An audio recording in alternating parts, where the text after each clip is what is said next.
alaikum once again. We welcome the members aboard, and in the interest of time, we shall request the farmers to read for us the motion they have, and then also the other side reads for us the motion they have. Then we start. Everything else remains the same. The assessment, like I've showed you, we are using a form. So there is independent assessment of each candidate, and then we'll find a summative of all the marks. This being our last day, we are not giving feedback. So if you want feedback of what happened, I think you can talk to the members in, later on. Thank you. Let me request the members to read for us the motion they have. Thank you very much. This House believes that Uganda's youth have been co-opted by political elites and no longer serve as the genuine agents of change. All right, the motion is, this House believes that Uganda's youth have been co-opted by political elites and no longer serve as genuine agents of change.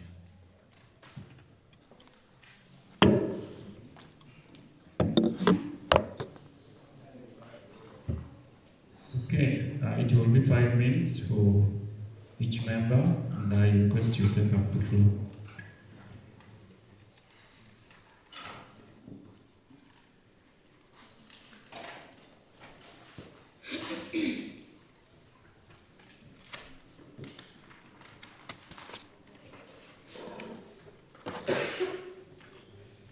Thank you very much.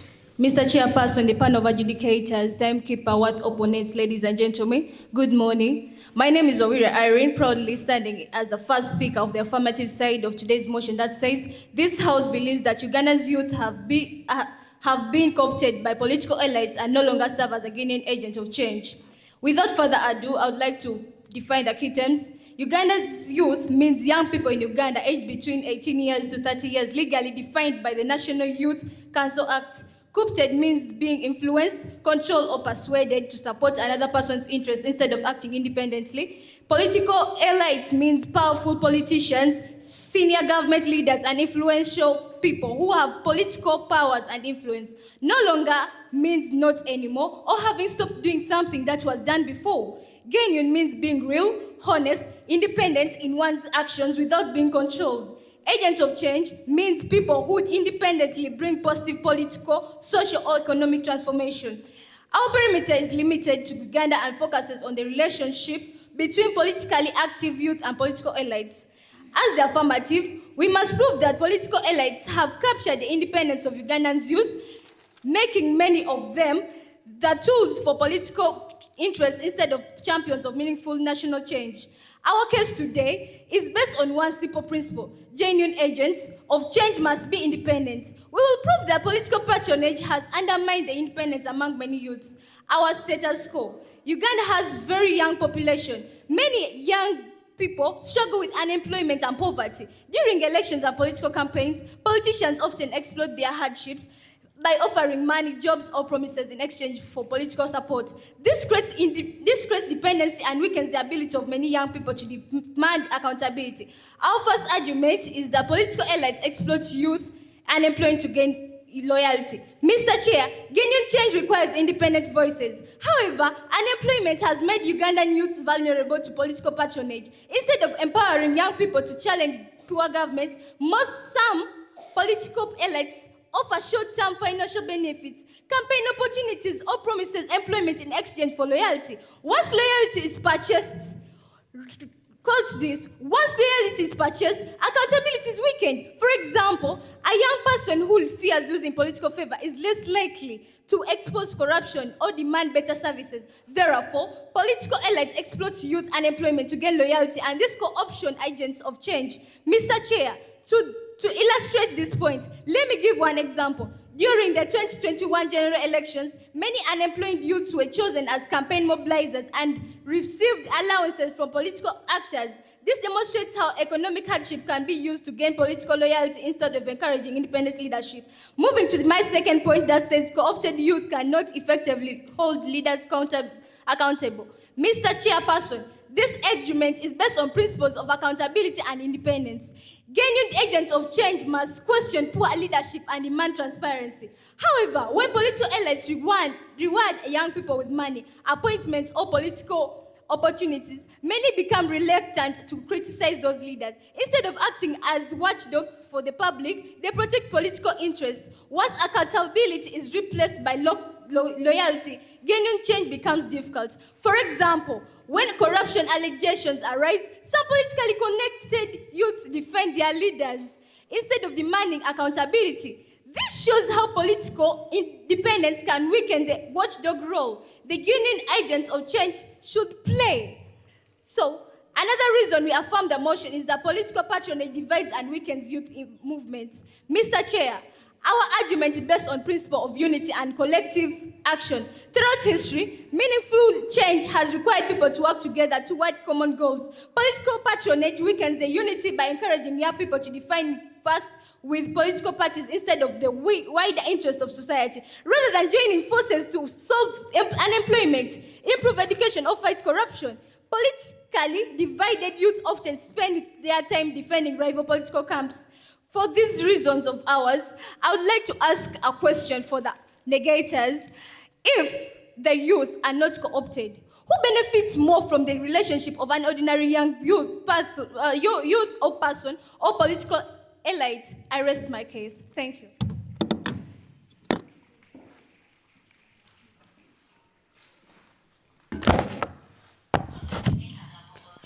Right away, let me start. Allow me to first rebut on what the first speaker spoke. The first speaker came and spoke about politics. Like if they engage in politics, they get these opportunities. Let me tell you this. They misunderstood what an agent of change is. Throughout this debate, the proposition acted as if change only happens by through politics. That is simply false. Young people change society through businesses, technology, education, journalism, community leadership, innovation, and social activism. Their definition is far too narrow to support today's motion. As I continue, honorable judges, they have confused the survivor with surrender. I also want to tell you that the proposition argues that because some youth accept government jobs or support, they have been co-opted. We reject that logic. In a country where many young people struggle economically, taking an opportunity is not the same as selling your values. Survival should never be mistaken for surrender. Allow me to give you that. As I continue, honorable judges, allow me to start away from our case. This statement is confusing me on how the affirmatives are coming and presented their case. All right, however, today's debate is not about whether political influence exists. It is about whether Uganda's youth have lost independence to such an extent that they no longer serve as genuine agents of change. Our answer is no. Honorable judges, here's the clarity of the resolution. By co-opted means young youth whose independence have been taken away because they serve the interests of political allies instead of the public. As I continue, honorable judges, political allies, we mean influential political leaders and the powerful individuals who hold significant political authorities. By genuine, this means that by genuine agent of change, we mean young people who independently improve society by solving problems, promoting independence, promoting accountability, creating opportunities, and serving their communities. Honorable judges, the phrase no longer, this phrase here is the most important part of this debate. It is an absolute claim. It means the government side must prove that Uganda's youth have generally stopped playing this role, not merely that some youth have politically influenced. As I continue, honorable judges, the direction of this resolution is the government side will try to point out all Uganda's youth with one brush, paint them with one brush. They will show that isolated examples of youth who receive money during elections, hold the political opportunities, or campaign for powerful politicians. Then they will conclude that the entire government generation has stopped bringing change. Ladies and gentlemen, we reject that conclusion. Honorable judges, as I continue, political influence does not erase independent thinking, civic argument, innovation, or leadership. Uganda's youth continues to improve communities, build businesses, educate for accountability, volunteer, create jobs and challenge social problems every day. That is the direction of today's debate. Honorable judges, the status quo is Uganda is a young nation. A large share of our population consists of young people. Ladies and gentlemen, across the country, young Ugandans are creating businesses, engaging in agriculture, developing technologies, volunteering in communities, leading environmental campaigns. At the same time, ladies and gentlemen, some participants in some participate in partisan politics and may receive support from political leaders. That reality exists. But participation in policy does not automatically make someone a puppet, nor does it erase the positive contribution of millions of young Ugandans. As I continue, honorable judges, the problem with the government side, the government case. The biggest problem with today's motion is generalization. The government position was to take the action of some politically connected youth and use them to judge every young person in Uganda. That is neither fair nor accurate. If a few students cheat in an examination, we do not say all of them have cheated. Likewise, the existence of politically influenced youth does not mean Uganda's entire youth population has stopped being agent of change. As I continue, honorable judges, our burden of today's resolution is, as with the negators, we are not required to prove that that every Ugandan youth is perfect. Our burden is much simpler. We will prove that Uganda's youth still possess the independence, innovation, leadership, and civic commitment needed to remain genuine agents for change. Necessity of our resolution.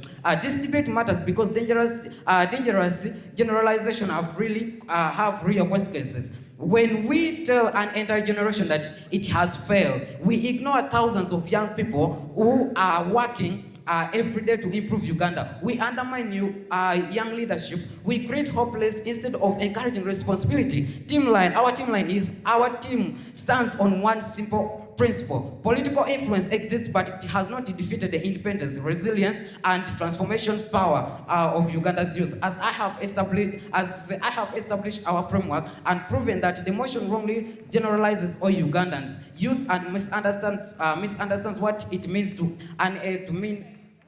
Okay. Thank you.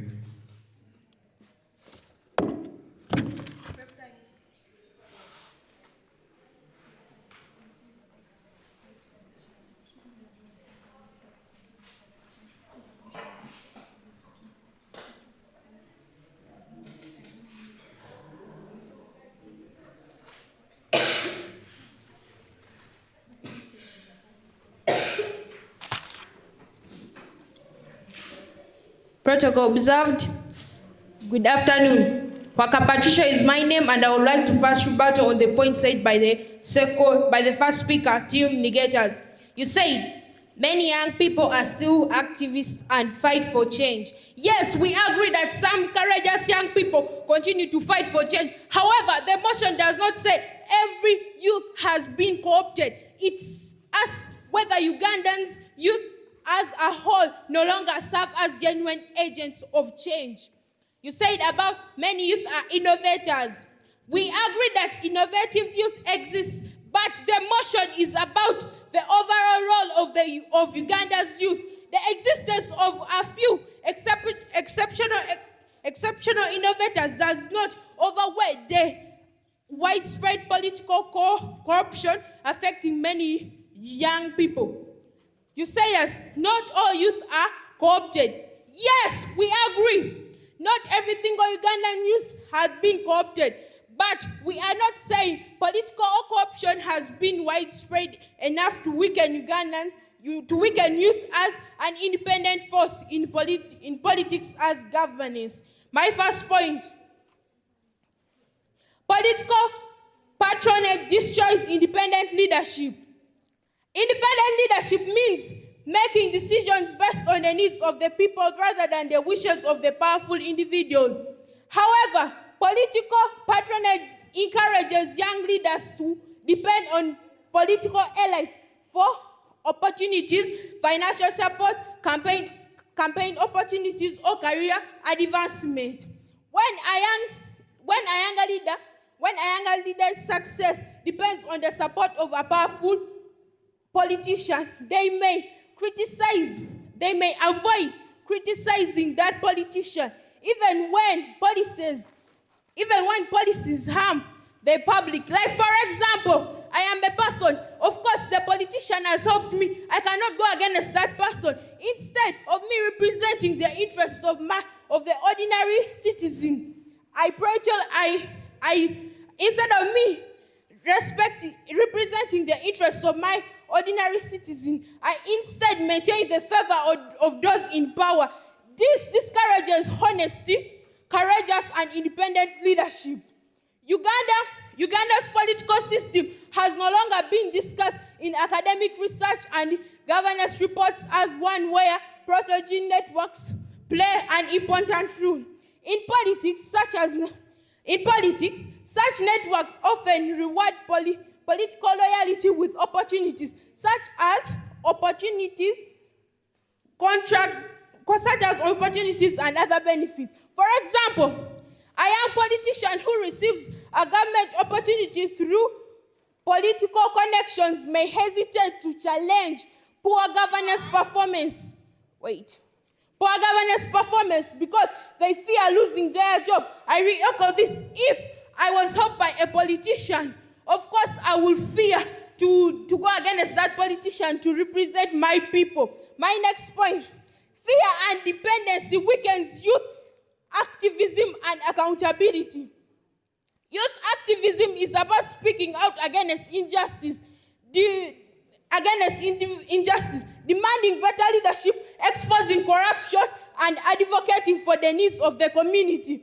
For activism to be effective, young people must be free and independent. However, government corruption creates dependency. Some youth rely on politicians for campaign jobs, financial support, political opportunities. Like for example, some people rely on politicians to educate their kids. So if they go against those politicians, of course they will not be the politician who refuse to go again to educate their kids. So instead of them doing the good thing by reporting the politicians in case they're found in corruption, they instead hide because they don't want their kids not to study. They don't want their kids to study. So fear can also arise from concerns about intimidation or social and political consequences for openly opposing powerful figures. Whether the fear is of losing benefits or facing other consequences, it discourages independent action. As a result, some corrupted youth choose silence or defend political elites instead of demanding accountability. When this happens, youth activism becomes weaker because it no longer focuses on protecting public interest, but on protecting the corrupt officials. Public loyalty replaces public accountability. Okay. Public loyalty replaces public accountability. A genuine agent of change is someone who puts the interests of citizens above personal or political relationships. Such people should be able to question leaders. So, if they start favoring their politicians, and because they're educating their kids, of course they'll stop asking these questions. They'll stop asking, is the leader serving the people well? They will begin asking, how can I protect the leader who is doing corruption? So in conclusion,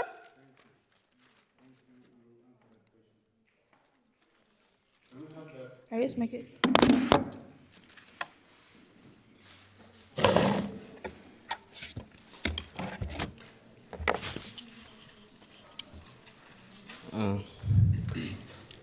Honorable judges, worthy opponents, and the entire House at large, good afternoon. Mugega Okasha is my name, standing before you to oppose the resolution which has been clearly stated and known by the House.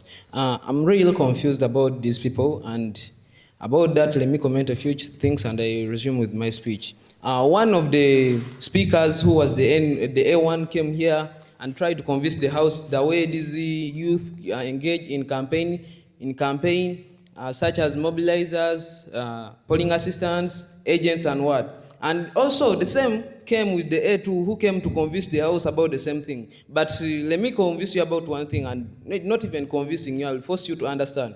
A person accepting an opportunity to change life and environment at large doesn't mean that that person has changed the personal goals. If I don't want politics totally, there's no way you can convince me that me going there as a polling assistant, as what I've gone there for that love of that personal or specific politician. I've gone there simply to acquire money which will help me transform my life and those in my responsibility. So, but you are not getting that. Another thing is that the opposition has sent great thanks to Speaker 3 for fighting her back, whereby she came here and started fighting their own points, contradicting, but all in all, great thanks for that. The resolution today states that this House believes that Uganda's youth have been co-opted by political elites and no longer serve as genuine agents of change. Honorable judges, I stand firm to emphasize the foundation laid by my first speaker, who clearly demonstrated that the government has committed one major mistake, that they have generalized the actions of a few politically influenced youth to the entire generation. He also proved that political influence exists. Yes, we agree about that, but influence is not the same as complete control over Ugandan youth. And for that reason, still, Ugandan youth still possess the independence and capability to transform their communities. Dear judges, I will take our case one more step further. I will prove that Ugandan youth continue to be genuine agents of change because real change is measured by impact, not by political association. I will also demonstrate why the government's understanding of change is too narrow, and why their conclusion is unrealistic to the House. Dear judges, our argument is that Uganda's youth continue to create measurable changes despite the fact of influence of politics. Dear judges, the proposition wants the House to believe that because some young people campaign for politicians or accept political opportunities, they have stopped creating positive changes to the environment. But our dear judges, changes is not measured by what you contribute. Changes are measured by what you dearly contribute to the society, and really what is your positive impact on the society, but not the political influences, the political influences, and also what we call political engagement. A young person who starts a business, employs few youth, improves farming, develops technology, educates children, protects the environment, or fights corruption. Corruption in an agent of change, regardless of whether they belong to a political party or not. Therefore, dear judges, the government cannot erase the contribution because simply of the few engagement of some youth in the politics. But rather, ladies and gentlemen, Uganda's biggest youth challenge today is not political corruption, but it is limited opportunities, as they also agreed that many young people face unemployment, inadequate access to finance, limited markets, and unequal access to equal education. These challenges require practical solutions, not political labels. So some youth engage with the political leaders because politics is one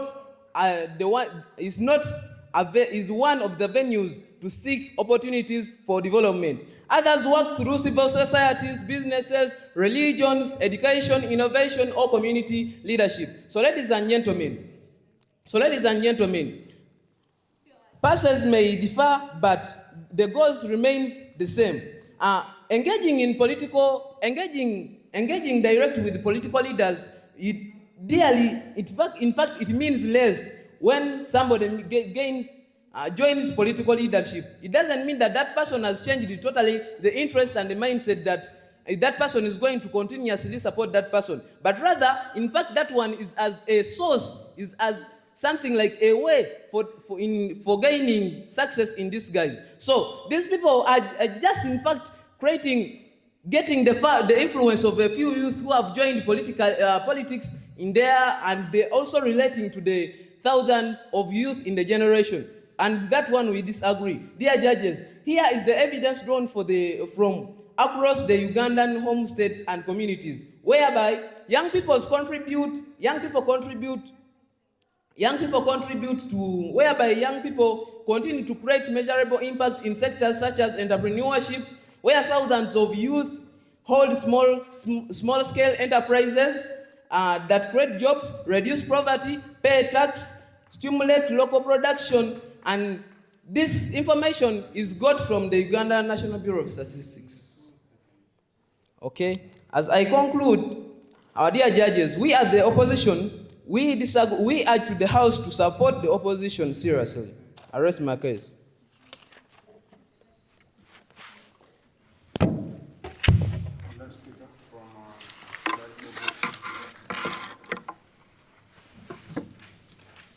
My name is Nambozo Kelly. Good afternoon, everyone. I'm the third speaker from the affirmative side.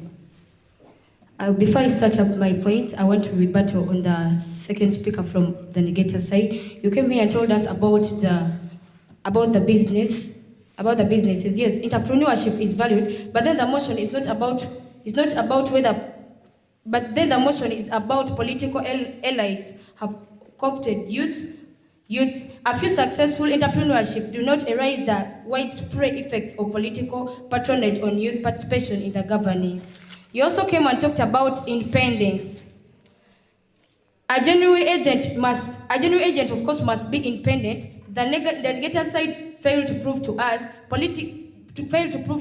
that politically dependent youth can freely challenge the politicians who provide for them money, opportunities, and protect them and give them protection. We have demonstrated that political patronage weakens that independency. And you also came here and talked about accountability. The negative side argues that the youth still participate in politics.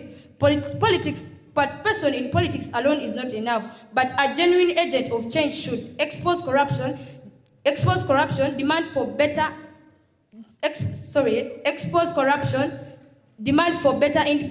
governance, and challenge poor leadership. When reality is rewarded about honesty, then accountability suffers.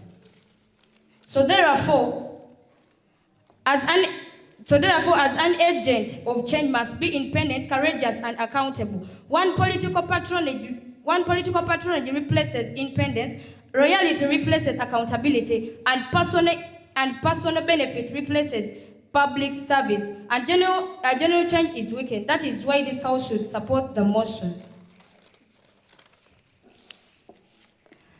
Political favorism divides and weakens youth movements in the way that youths instead of joining together and fight a common problem of unemployment and poor service delivery, they are often spend their time in division by political parties and personal benefits. For example, most youth groups in the country waste their time and their energy on fighting each other during political campaigns instead of advocating together for better jobs and higher education. And yet a divided youth population cannot effectively lead national transformation.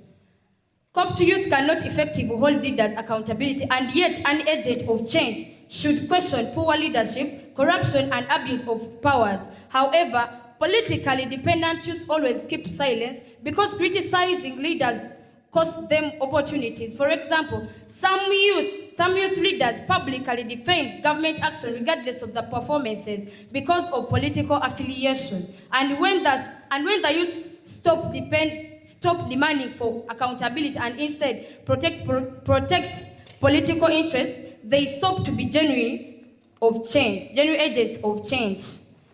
So in conclusion, Madam Speaker, the greatest problem is not young people entering into politics, but it's politics entering into young people and they fail to fight for what is right or what is true. The The genuine agent of change fights for citizens, but a corrupt youth fights for the politician and a politician who benefits them. A true agent of change asks, how is my people? But a politically corrupt youth asks, how is my politician? The moment loyalty to a leader becomes greater than loyalty to the citizens, then the mission of the youth has been lost. That is why we proudly affirm this motion. And I stand here, dear judges, to tell you that we deserve the victor of this debate. Thank you. I rest my case.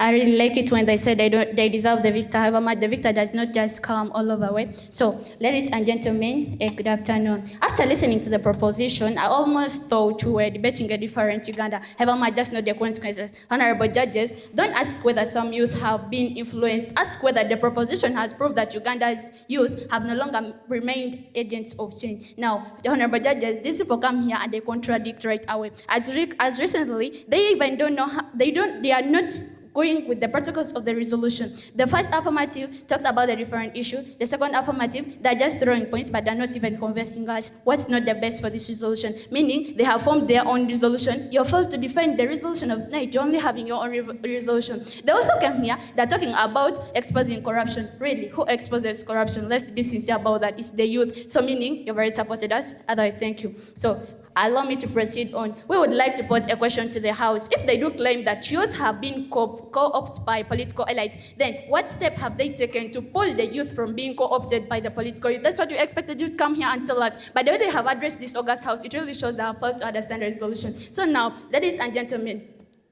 I don't even understand the political elites they're talking about, because remember, no one was born a leader, but the spirit of leadership is just built as one grows up. Now they have come here, they have talked about political elites, but you've not even given us a sight about whom are you talking about, what are these people, and I really even don't know how to talk about this. But if we proceed on, if the word no longer, it as you already look at it, it has already confused these people. That means that government must prove most nearly all youth have stopped being agents of change. There is a significant number of young Ugandans still creating a change. So meaning the motion falls, the position takes up. So now, these people also continue to confuse survival with surrender. Accepting an opportunity does not mean giving up your independence. I really think you understand that. So now, the change has now evolved. It has not disappeared. You are claiming that the thing has gone on disappearing. It's not. So as you continue on, the opposition is also claiming here that the youth have been bought by money. Now, opposition, if accepting money automatically means you have been co-opted, then every employee that has been given salary or beneficial of the government program has lost their independence. Is that clear? That's clearly not true.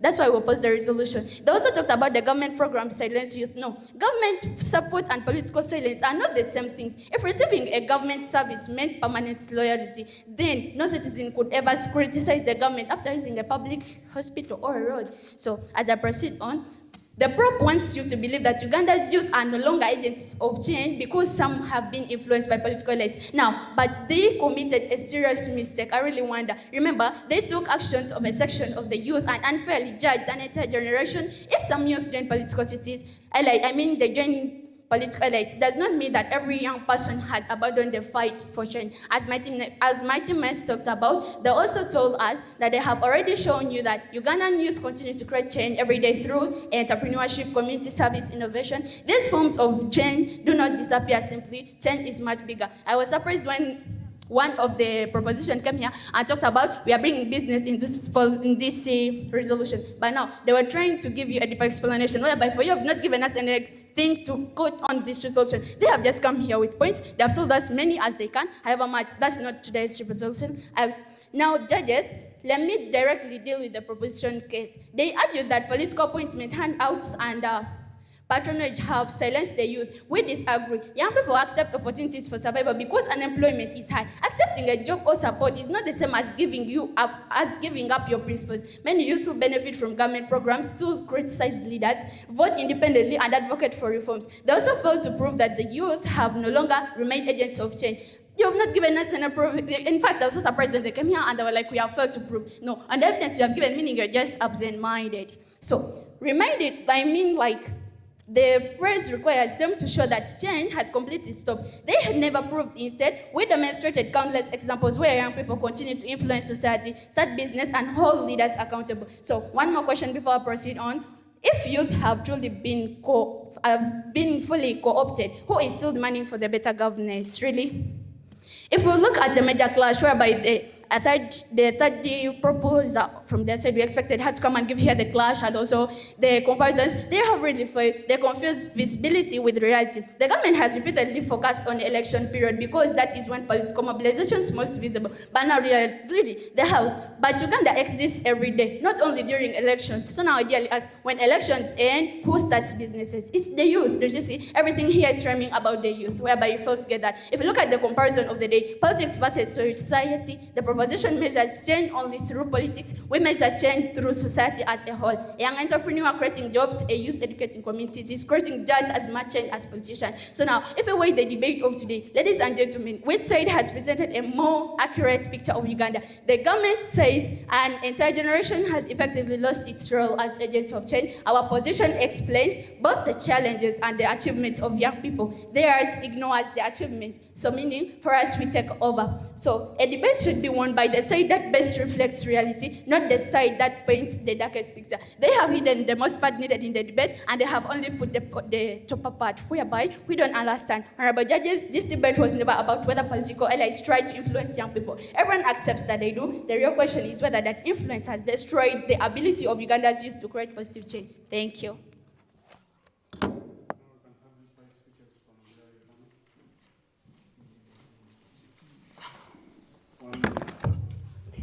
Thank you. We accept, as with the negators, we accept that the government narrative.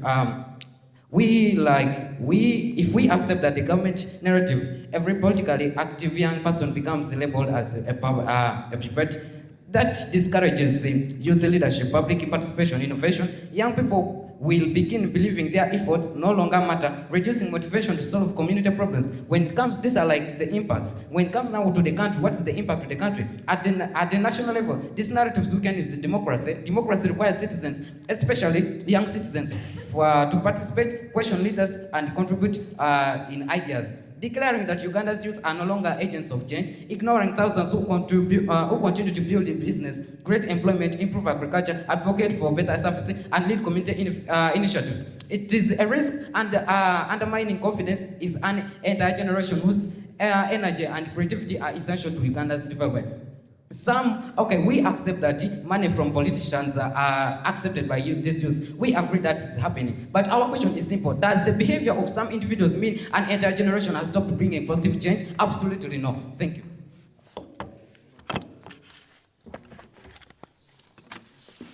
Thank you very much. Before I start my reply speech, second speaker of the negators spoke of fighting change. We agree that some courageous people continue to fight for change. However, this motion does not say youths have been co-opted. It asks us to whether Uganda's youth as a whole no longer serve as a Ghanaian agent of change. Our dear judges, this debate is not about whether there are few courageous people in Uganda. We acknowledge that such youths exist. The question is whether Uganda's youths as a whole still function as a Ghanaian and independent agents of change. Dear judges, ask yourselves one question. Can someone who depends on politicians for money, appointment, or political survival free challenge that same politician when they fail the public? If the answer is no, then such a person is no longer a Ghanaian agent of change. The proposition has shown the political corruption undermines the independence, accountability, and unity that Ghanaian change agents of change require. For these reasons, we respectfully urge you to found the motion. Thank you.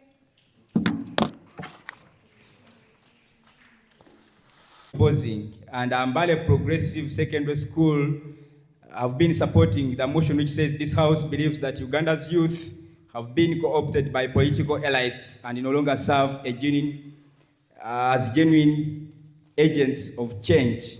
Thank you very much. Dear listeners, Assalamu alaikum. These are the results from the 3 independent judges and their independent results, or independent submissions. I will begin with Bilali Islamic High School. From one judge, we had 76, 68, and 88 to give a total of 232. From another judge, there was 77, 73, and 83 to give a total of 233. And then from another judge, there was 75, 78, and 87 to give a total of 240. And when you add 232 to 233 to 240, you get a total of 705. From Mbale Progressive, you had from one judge 73, 74, and 69. That gives a total of 216. From another judge, there was 85, 62, and 86 to give a total of 233. And then from another judge, there was 73, 81, and 82 to give a total of 236. When you add 216 plus 233 plus 236, you get a total of 685. So it is 685 for Mbale Progressive against 705 for Bilal Islamic High School. I therefore declare Bilal Islamic High School as the victor.